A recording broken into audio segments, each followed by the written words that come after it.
Mahal. Marami akong naririnig na kwento tungkol sa'yo. Mga bulong, haka-haka, at salitang tila hinipan lang ng hangin. Sinasabi nilang lagi kang ginagabi na may mga bahid ang mga kilos mo na parang laging may dudang nakaabang sa bawat hakbang mo. Pero kahit anong ikwento nila, hindi doon nakabase ang pagtingin ko sa'yo. Hindi nagbabago ang damdamin ko.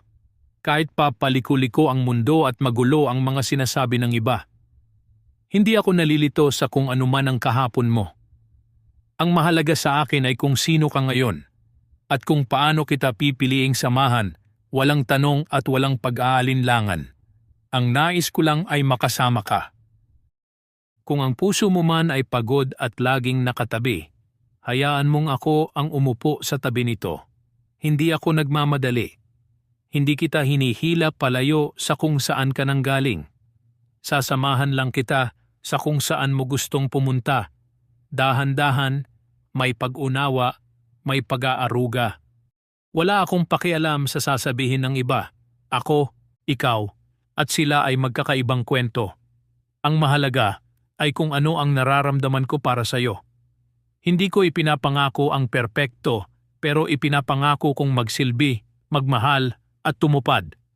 Marami mang nangako sa iyo noon at bigong tumupad. Hayaan mong hawakan mo ang kamay ko. Ako ang gabay mo sa paglipad nating mas mataas. Hindi mo kailangang magpatunay. Kahit madilim, kahit parang kuweba ang dinaanan mo, aalalayan kita. Pupulutin ko ang mga nalaglag mong dahon, pupunasan ang mga luhang tumulo, at para sa'yo, maglalayag ako kahit malakas ang alon. Mahal, kahit anong sabihin nila, ako ay sayo. At mananatili akong sayo. Hindi nagmamadali, hindi umaalis. Lubos na nagmamahal. Ako,